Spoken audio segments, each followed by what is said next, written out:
Welcome back to Emotional Mojo. You cannot have emotional mojo if you have these sort of people in your life. We're talking about the people that drain and suck the life right out of you. I refer to them as emotional vampires. They show up, they text, they call, your mood and confidence drops, you feel helpless, you walk away feeling drained or simply crappy about yourself. Here's how to spot them. Number one, the narcissist. It's all about them and they never ask any questions about you. Oh, I think I know a couple people like that. I do. Don't look at me, please. So even in conversation then, it's all about their lives and what's going on with them? Every time you're around them, you can be on the phone and they'll say, okay, enough talking about me, let's talk about me again. Okay, so that's one. Number two, poor, pitiful me. That's the victim.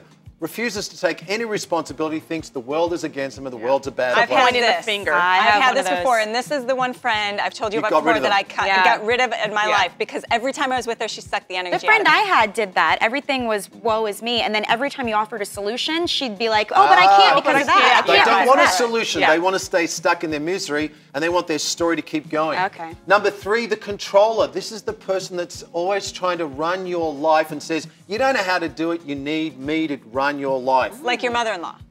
Yeah, it can be mother-in-law. Whoa. Just saying. Okay, just saying, but let's hope she doesn't hear you. Number four, the criticizer. This is the person that's always telling you what's wrong with you. You're wrong, you're bad, you're just not a good person. I've had friends like that and I've had to cut those. Yeah, get rid of them. Get rid of them. Out of your life. Number five, the drama queen. Now, this is the person that believes the only way they can connect with you is by creating a scene. They're always overly emotional. So what do we do? How do we get rid of the vampires? How do we fix it? Well, you could try the garlic and the steak, but that won't work. Oh, man, because I love garlic, too. And I kind of like the steak. Yeah. Well, of course, if you eat enough garlic, no one will come near you, including the emotional vampires. All But right. number one, separate yourself. That means, don't socialize with them unless you really have to.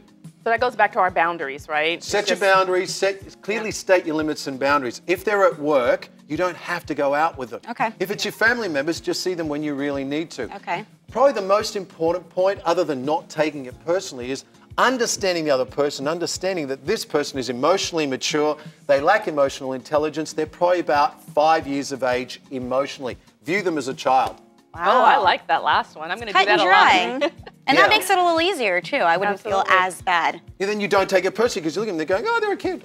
5 years. All right. Time to cut the vampires out.